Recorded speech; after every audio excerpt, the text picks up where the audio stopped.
Now, I want to share a story with you, and this is actually an article that I wrote over the weekend called All Wars Are Bankers' Wars. And I went in, I did a lot of research. It's posted to the front page of whatreallyhappened.com. I understand it's already gone viral. It's being reposted around the web.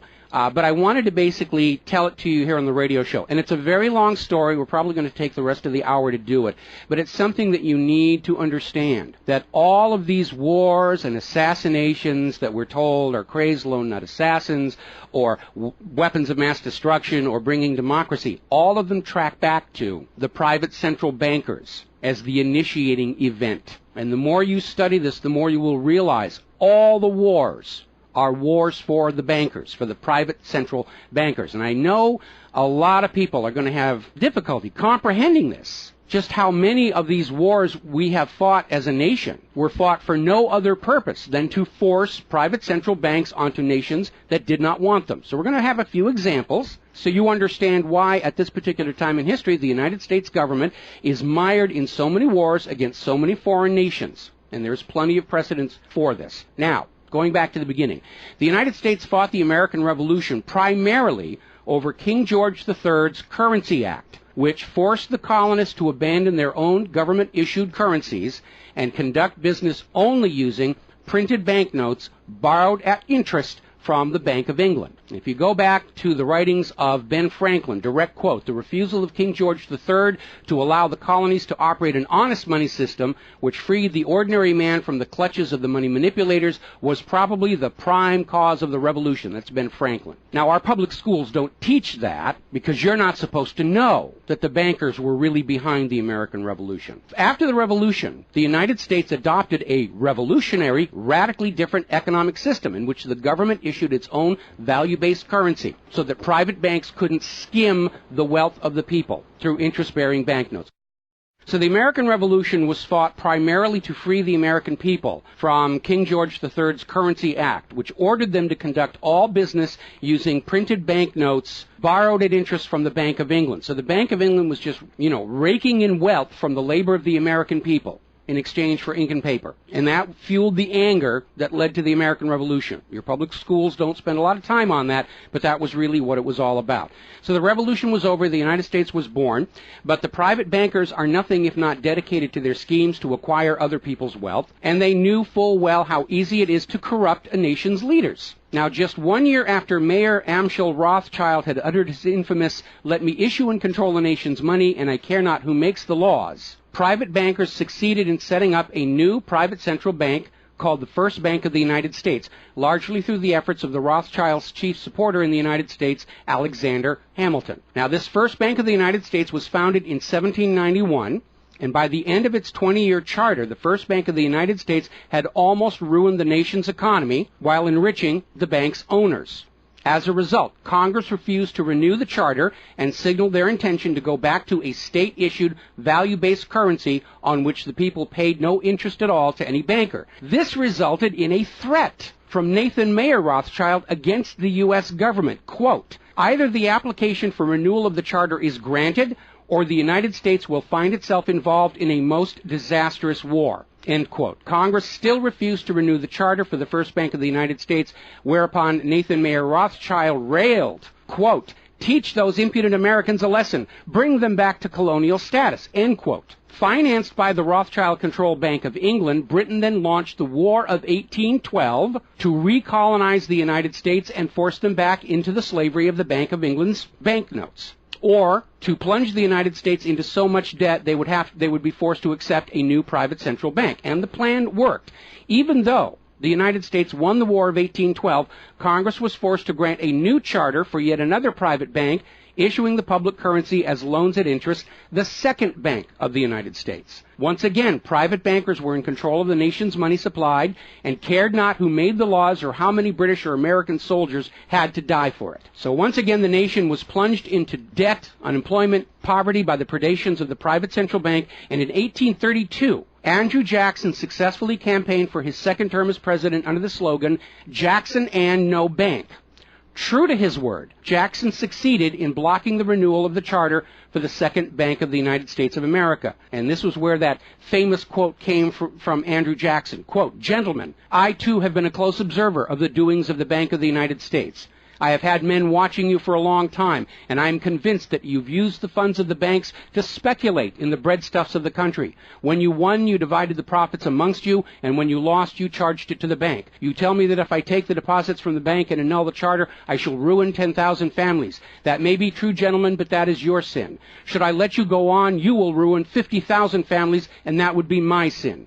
You are a den of vipers and thieves. I've determined to rout you out, and by the eternal God, I will rout you out. End quote. Andrew Jackson. Shortly after the charter for the Second Bank of the United States expired, there was an assassination attempt on Andrew Jackson, and it failed when both pistols used by the assassin, Richard Lawrence, failed to fire. Later on, Lawrence explained the motive for the assassination by saying that with President Jackson dead, money would be more plenty. So it was an assassination motivated by the interests of the bankers.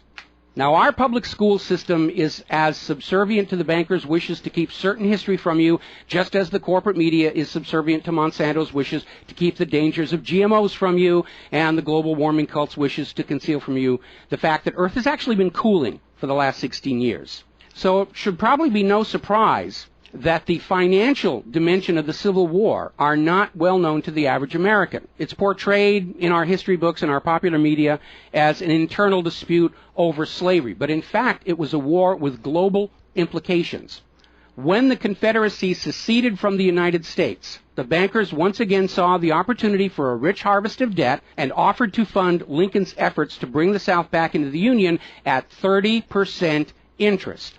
Lincoln remarked that he would not free the black man by enslaving the white man to the bankers, and using his authority as president, issued a new government currency, the greenback. This was a direct threat to the wealth and power of the central bankers, who quickly responded. This is a quote from the London Times following Lincoln's issuance of the greenbacks. Quote, "If this mischievous financial policy, which has its origin in North America, shall become indurated down to a fixture, then that government will furnish its own money without cost.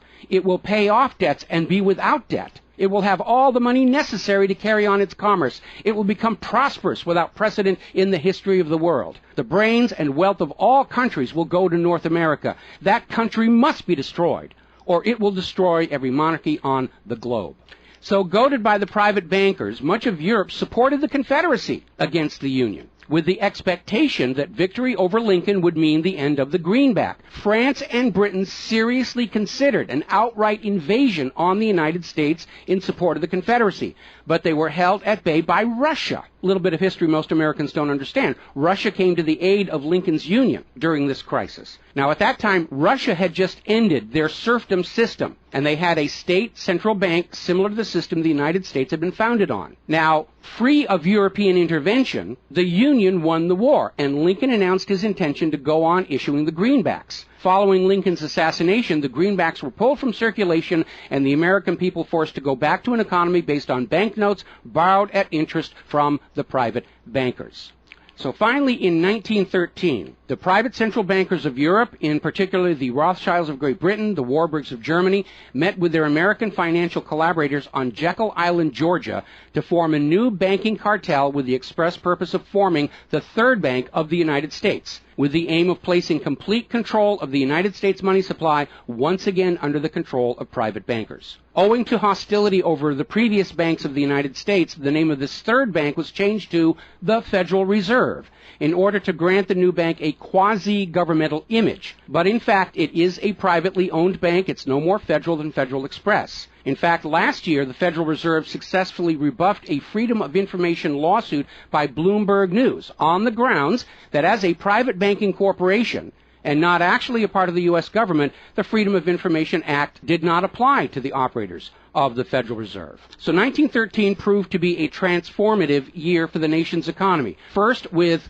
Congress' passage of the 16th Income Tax Amendment and the false claim it had been ratified. Here's another direct quote. "I think if you were to go back and try and find and review the ratification for the 16th Amendment, which was the internal revenue, the income tax, I think if you went back and examined that carefully, you would find that a sufficient number of states never ratified that amendment," end quote. That's U.S. District Court Judge James C. Fox in Sullivan versus United States, 2003. Later that same year, 1913, and apparently unwilling to risk another questionable amendment, Congress passed the Federal Reserve Act over the Christmas holiday in 1913, while members of Congress opposed to the measure were at home. This was a very underhanded deal, as the Constitution explicitly vests Congress with the authority to issue the public currency, does not authorize its delegation, and thus would have required a new amendment to transfer that authority to a private bank. But pass it, Congress did, and President Woodrow Wilson signed it as he promised the bankers he would in exchange for generous campaign contributions. Now, President Wilson later regretted that decision. You've probably heard this quote before, but you're going to get it again. Quote, "I am a most unhappy man. I have unwittingly ruined my country. A great industrial nation is now controlled by its system of credit. We are no longer a government by free opinion, no longer a government by conviction and the vote of the majority, but a government by the opinion and duress of a small group of dominant men." That was Woodrow Wilson writing in 1919. Now, 1 year after the passage of the Federal Reserve Act, World War I started, and it is important to remember that prior to the creation of the Federal Reserve, there was no such thing as a world war. Now, World War I actually started between Austria, Hungary, and Serbia, but quickly shifted to focus on Germany. Why Germany? They didn't start the war. Why was Germany the villain in World War I? Well, the real reason was their industrial capacity was seen as an economic threat to Great Britain. Great Britain's pound was already in decline at the time because too much economic emphasis was on banking and finance, and not enough was on agricultural development, industrial development, and infrastructure. It's very much like the situation we have in the United States right now. All the financial operatives, they want to play the Wall Street games, and other parts of the economy are being neglected. We've lost a great deal of our manufacturing.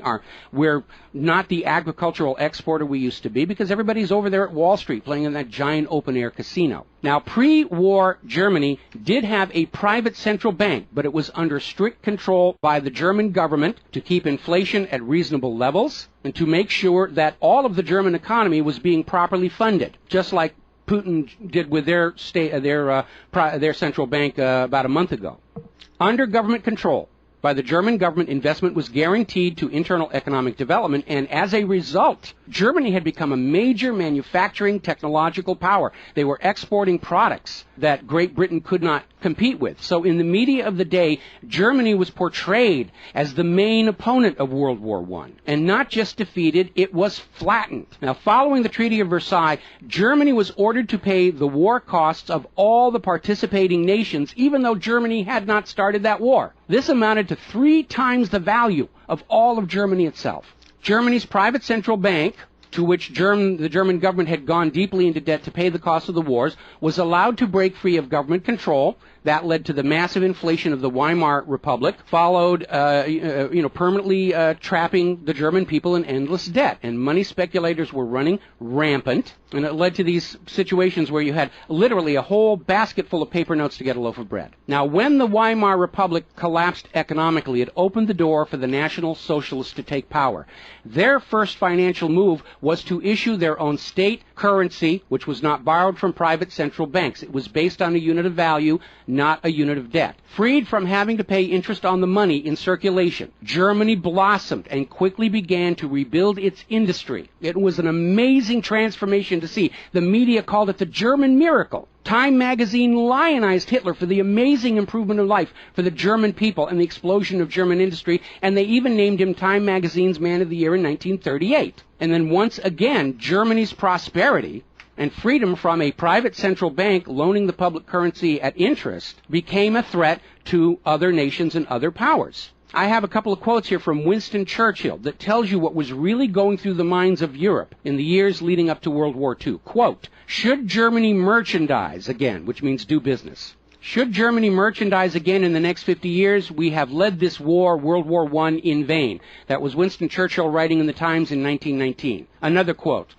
"We will force this war upon Hitler if he wants it or not," end quote. Winston Churchill in a 1936 radio broadcast. Quote, "Germany becomes too powerful. We have to crush it," end quote. Winston Churchill in November 1936 speaking to U.S. General Robert Wood. Quote, "This war is an English war, and its goal is the destruction of Germany." Winston Churchill, autumn 1939 broadcast. So it was all about economics and profitability. Now, Germany's state-issued value-based currency was also a direct threat to the wealth and power of the private central banks around the world.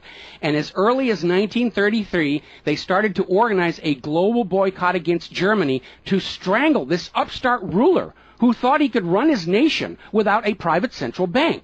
Now, as had been the case in World War I, Great Britain and other nations threatened by Germany's economic power looked for an excuse to go to war. And as public anger in Germany grew over the boycott, Hitler foolishly gave them that excuse. Years later, in a spirit of candor, the real reasons for the war were made clear. Quote, "The war wasn't only about abolishing fascism, but to conquer sales markets. We could have, if we had intended so, prevented this war from breaking out without doing one shot, but we didn't want to." End quote. Winston Churchill to Harry Truman, March 1946. One more quote here. Quote, "Germany's unforgivable crime before World War II was its attempt to loosen its economy out of the world trade system and to build up an independent exchange system from which the world finance couldn't profit anymore. We butchered the wrong pig." End quote. Winston Churchill writing in his book, The Second World War. Now, a little side note, we're going to actually step back in time to the years before World War II. A little bit of history a lot of Americans are still completely unaware of. And it involves a gentleman by the name of Marine Corps Major General Smedley Butler. In 1933, Wall Street bankers and financiers had bankrolled the successful rise to power of Hitler and Mussolini. Brown Brothers Harriman in New York, and they're still there. I saw them when I was there for the 9/11 anniversary. They were financing Hitler right up to the day war was declared with Germany. And these Wall Street financiers decided that a fascist dictatorship in the United States, based on the one Mussolini had in Italy, was going to be far better for their business interests than Roosevelt's New Deal, which threatened massive wealth redistribution to recapitalize the working and middle classes of America. So the Wall Street tycoons recruited General Butler to lead the overthrow of the U.S. government and install a Secretary of General Affairs who would be answerable to Wall Street and not the people, would crush social unrest and shut down all the labor unions. General Butler pretended to go along with the scheme, but then exposed the plot to Congress.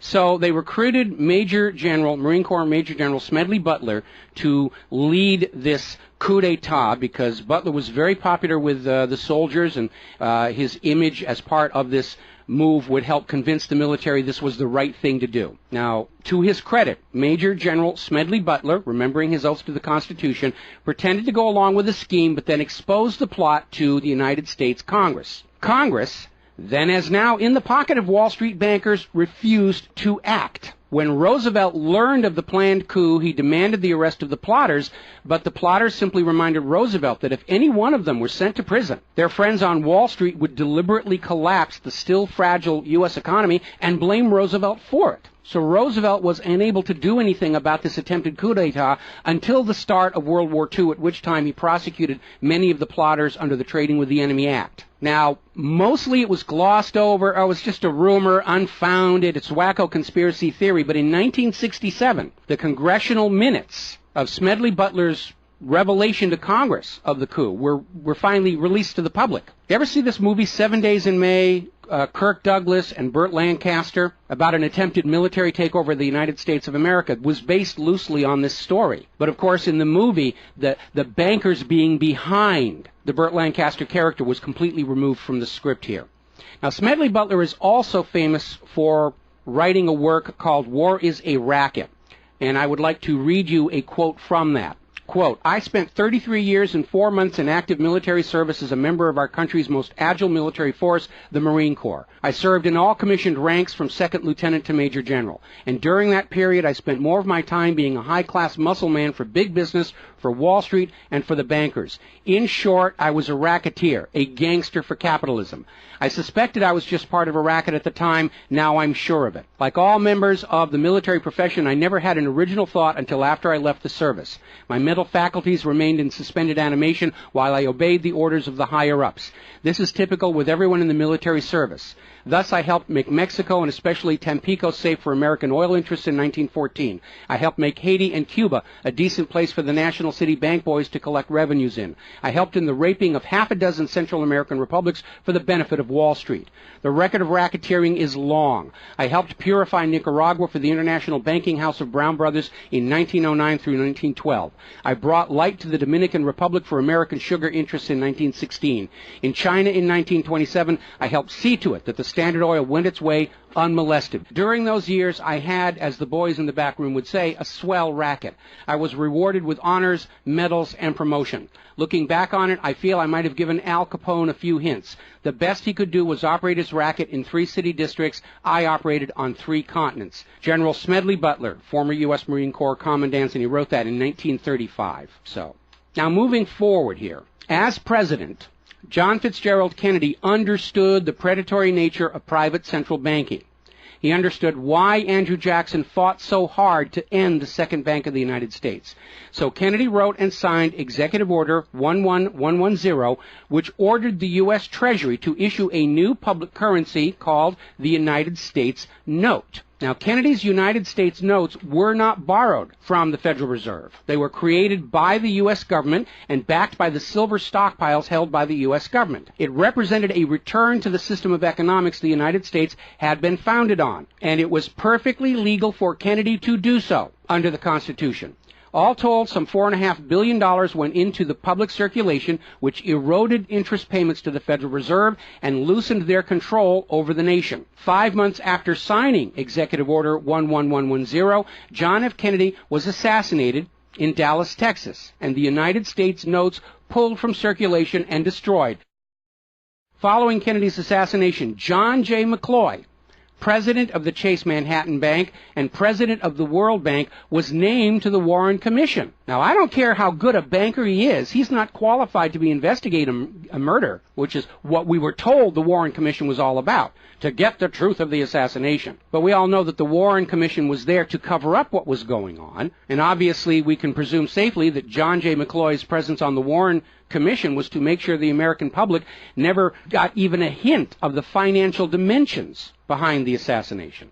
So, as we enter the 11th year of what I am certain future history will most certainly describe as World War III, we need to examine the financial dimensions behind all these wars. Why are we here? Why are our children being killed and crippled? Is this another war for the profit of the private central bankers? And the answer is yes. Now, toward the end of World War II, when it became obvious that the Allies were going to win and dictate the post-war political environment, the major world economic powers met at Bretton Woods, a luxury resort in New Hampshire, in July of 1944, and they hammered out the Bretton Woods Agreement for international finance. The British pound lost its position as the global trade and reserve currency to the U.S. dollar. There are indications this was part of the price demanded by Roosevelt in exchange for the U.S. entry into the war. Now, absent the economic advantages of being the world's go-to currency, Britain was forced to nationalize their Bank of England in 1946. The Bretton Woods Agreement, ratified in 1945, in addition to making the dollar the global reserve and trade currency, obligated the signatory nations to tie their currencies to the dollar. The nations that ratified Bretton Woods did so on 2 conditions. The first was that the Federal Reserve would refrain from overprinting the dollar, basically as a means to loot real products and produce from other nations in exchange for ink and paper. It basically was an imperial tax imposed by the U.S. economic system on the rest of the world. That assurance of no overprinting was supposedly backed up by the second requirement, which was that the U.S. dollar would always be convertible back to gold by the U.S. government at $35 an ounce.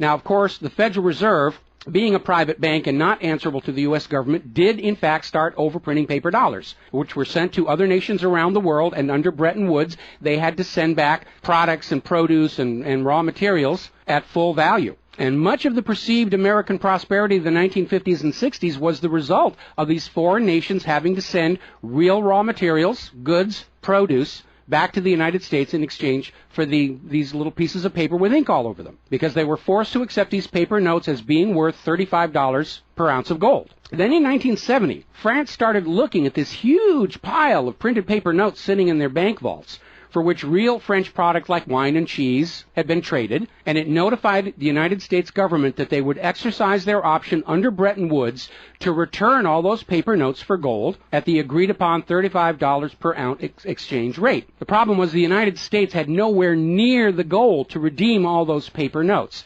So on August 15, 1971, Richard Nixon temporarily, nudge, nudge, wink, wink, say no more, suspended gold convertibility of the U.S. Federal Reserve notes.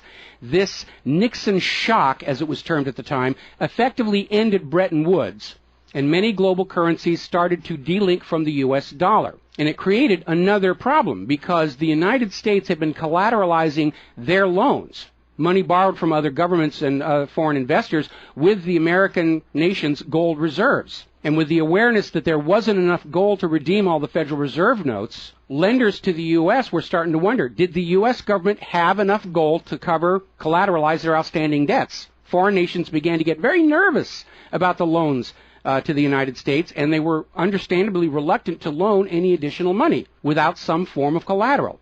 So what Richard Nixon did is he founded the environmental movement with the EPA and its various programs like wilderness zones and roadless areas and heritage rivers, wetlands, and all these other little different programs, which all took vast areas of public lands and made them off limits to the American people, who are technically the owner of all those lands. But Nixon had no concern for the environment, and the real purpose of this land grab, under the guise of the environment, was to pledge those pristine lands and their vast mineral resources as collateral on the outstanding national debt. The multitude of all these different programs was simply to conceal the scale of the land grab and collateralization of the American people's heritage. And it actually today covers almost 25% of the entire nation, is now locked up by these EPA programs and pledged as collateral on government borrowing. Now, with open lands, available lands for collateralization already in short supply, the U.S. government embarked on a new program to shore up sagging international demand for the dollar. The United States approached the world's oil-producing nations, mostly in the Middle East, and offered them a deal. In exchange for only selling their oil for dollars, the United States would guarantee the military safety of those oil-rich nations. The oil-rich nations would agree to spend and invest their U.S. paper dollars inside the United States, particularly in U.S. Treasury bonds, which would be redeemable through future generations of U.S. taxpayers. The concept was labeled the petrodollar. In effect, the United States, no longer able to back the dollar with gold, was now backing it with oil, other people's oil. And that necessity to keep control over those oil nations to prop up the dollar has dominated America's foreign policy in the region ever since. But as America's manufacturing and agriculture has declined, the oil-producing nations faced a dilemma. Like France, they've got piles and piles of these paper notes and treasury bonds piling up in their vaults, and there really wasn't all that much except real estate they wanted to buy from the United States of America. Europe's cars and aircraft were superior and less costly.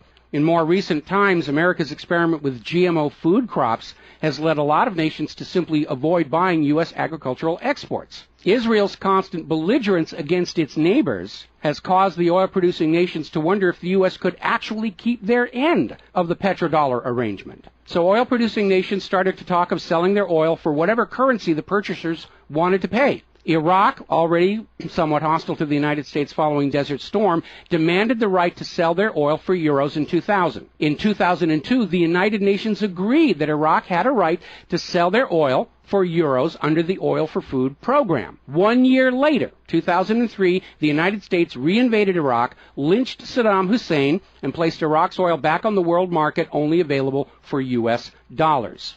Now, the clear U.S. policy shift following 9/11, away from at least attempting to appear to be an impartial broker of peace in the Mideast to one of unquestioned support for Israel's aggressions, only further eroded confidence in the petrodollar deal, and even more oil-producing nations started openly talking of trading their oil for other global currencies. So over in Libya, Muammar Gaddafi had instituted a state central bank and a value-based trade currency, the gold dinar. Gaddafi then announced that Libya's oil was for sale, but only for the gold dinar. Other African nations, seeing the rise of the gold dinar and the euro, even as the U.S. dollar continued its inflation-driven decline, flocked to the new Libyan currency for trade.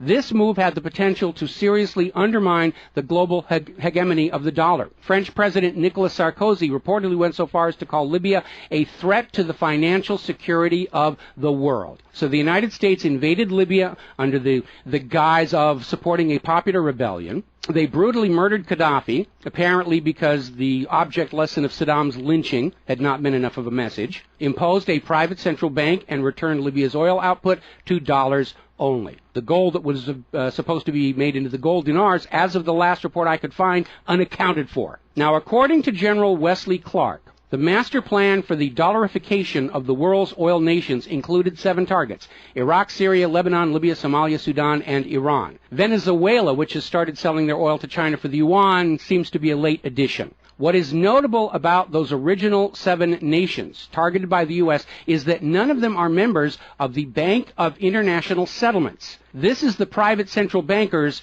private central bank located in Switzerland. That meant that those 7 targeted nations were deciding for themselves how to run their nation's economies rather than submitting to the international private central bankers. Now, of course, the bankers' gun sights are on Iran, which dares to have a government central bank and sell their oil for whatever currency they choose. The war agenda for Iran is, as always, to force Iran's oil to be sold only for dollars and to force them to accept a privately owned central bank. Now, you have been raised by a public school system and a media that constantly assures you that the reasons for all these wars and assassinations are many and varied. We're bringing democracy to the conquered lands. We hear that a lot when actually the U.S. hasn't. The usual result of a U.S. overthrow is the imposition of a pro-business, pro-Wall Street, pro-U.S. dictatorship. Good example, the 1953 CIA overthrow of Iran's democratically elected government of Mohammad Mossadegh and the imposition of the Shah. Or the 1973 CIA overthrow of Chile's elected government of President Salvador Allende and the imposition of the dictator Augusto Pinochet. Another one of the excuses we'll get is we have to save the people from a cruel oppressor. That's the one they're using in Syria right now. Revenge for 9/11. That was a big one going into Iraq. And then later on, President Bush was caught on video saying, no, Iraq had nothing to do with 9/11.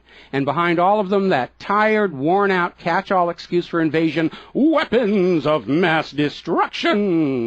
Assassinations are always passed off as crazed lone nuts to obscure the real agenda. And the real agenda of the bankers is very simple. It is enslavement of the people by creation of a false sense of obligation. Now, that obligation is false because the private central banking system by design creates more debt than money with which to pay the debt. There is no way out the way it's set up. It's impossible to escape as long as you're playing by their rules. And you need to understand, private central banking is not science. It is a religion. It's a set of arbitrary rules created to benefit the priesthood, meaning the bankers, and it is supported only because people believe this is the way it's supposed to be.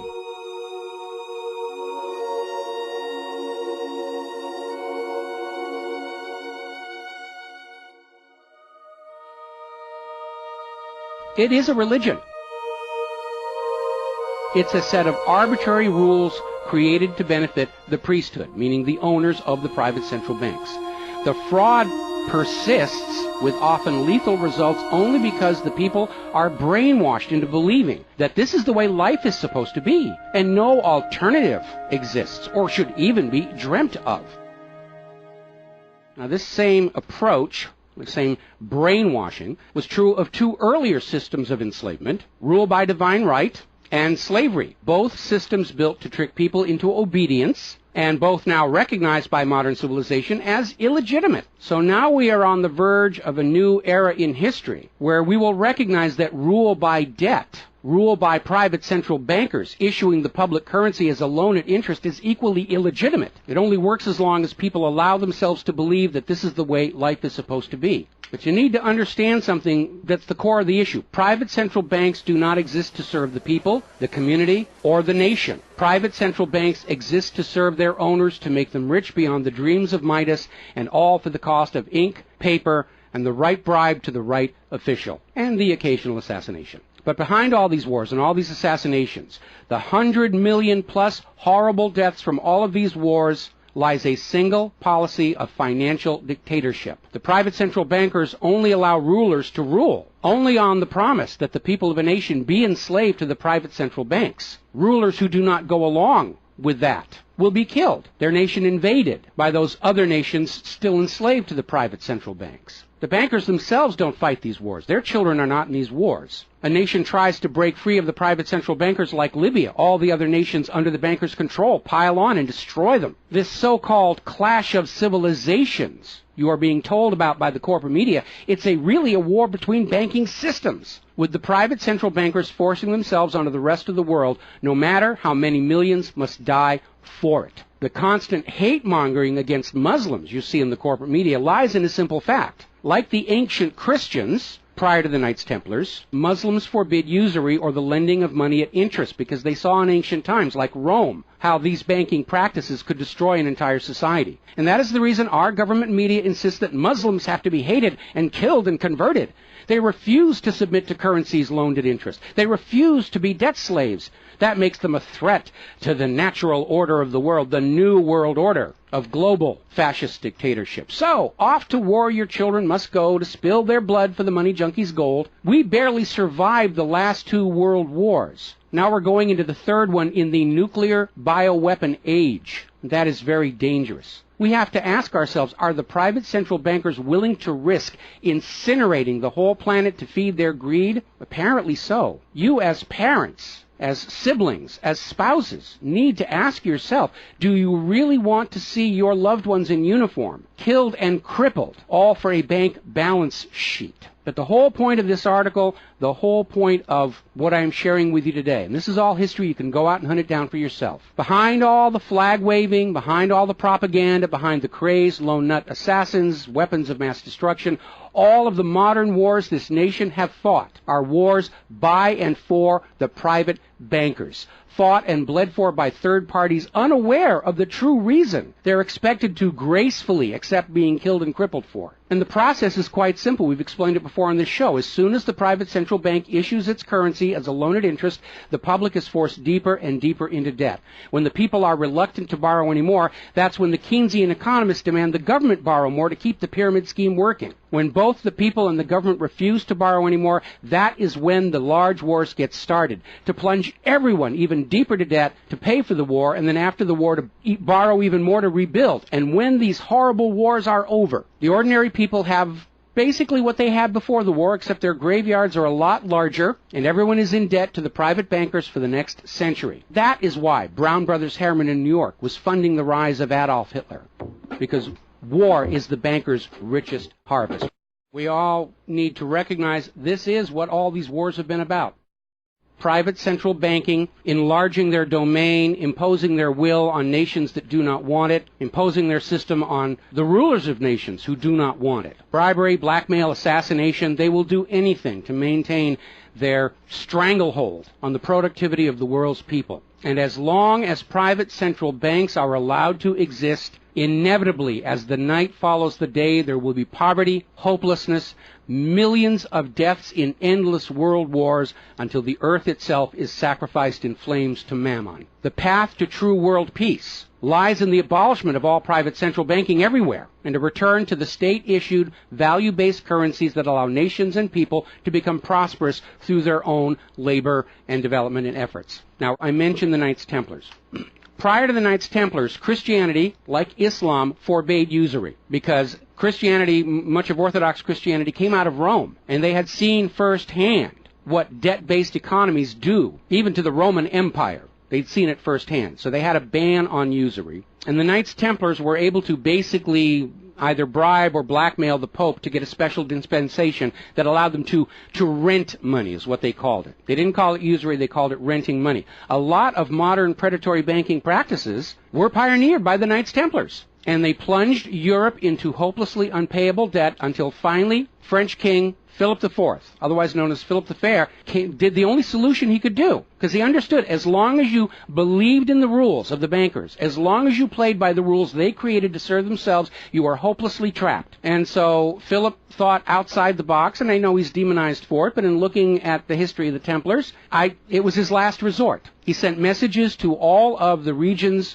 in France, secret orders on the same time, in the same moment, on the same day. All of the Templars were arrested, and their commanderies, which is what they called their banks, were broken into, looking for looted wealth. They didn't find a lot of it. It was a paper empire, just like the Federal Reserve is. It's all based on paper. There's nothing of any real value there. It's all paper notes. And he sent the Templars to prison and execution, except for Scotland and Portugal, where the Pope and King Philip IV really didn't have a lot of control. I think that the governments of the world, looking at the situation, looking how close we are to seeing this current world conflict emerge into a full-blown global thermonuclear war, that maybe they need to start thinking about the wisdom of King Philip the Fair and say it's time to simply grab all these private central bankers all at the same time so they can't simply skedaddle from one nation to another and come back and try the same thing again, as they will inevitably do, because these people are addicts. They're hopelessly addicted to other people's money. It's why we call them money junkies. When we see somebody who's addicted to cocaine or methamphetamine or heroin, and we can easily see how they're destroying their home and community around them. Now we need to look at these money addicts and look at how they're destroying the entire world around them. And it's time for an intervention. It's time for us to become private central banking heretics, to stop believing that this is the way life is supposed to be, because it isn't. It isn't even the way the United States was actually started. And they're trying as hard. Look at the destruction of our nation. We used to be the world's greatest nation. Now the most generous estimate is we're down to number 16 and still falling. And yet, despite the destruction to our nation, its infrastructure, its children, its quality of medical care, the quality of its manufacturing output, we still are compelled somehow to go out and force this same banking system onto the rest of the world at the point of a bayonet. Does that make any sense at all? Not to a rational human being. To a money junkie, yeah, it's perfect. But we're really at a crisis point in history. And the first step to resolving that crisis, to not let it go any further into a potential nuclear war, is to recognize that private central banking, ruled by manufactured illusion of debt, is no more legitimate a system of governance than rule by divine right or rule by slavery. We all need to recognize the true cause of all the pain and suffering and wars. It's not the terrorists, it's not Al-Qaeda. These are just distractions and set pieces put in front of your eyes so you can't see the very clear pattern behind much of modern human history. It's a war of banking systems, with the predatory private central banks seeking to eradicate any nation and any ruler that would dare try and operate their economy outside the control of the private central bankers. That's the real cause for the war. Is it something you're willing to fight and die for, to support these private central bankers? Is it something you're willing to let your sons and daughters and brothers and sisters be blown to bloody bits for, so the money junkies can have their latest fix, just a little tiny bit more gold or a little larger number on the bottom of that brokerage statement, so they can have today's thrill, their fix of money that is bought with the blood of your children? I don't think so. But the time has come to point out what really is the cause of all causes behind all the wars and suffering that our planet is having to endure and our people are having to endure. The common enemy of all humankind are private central banks issuing the public currency as a loan at interest. And as history will show, they will do anything, up to and including global wars, to keep their lock on yours and your children's future economic well-being and productivity. We're not a free society. Media will tell us that we're free, but we're not free. We are slaves. Our slave chains are made of paper, and that paper is the Federal Reserve note. Too few of our leaders have tried to stand up to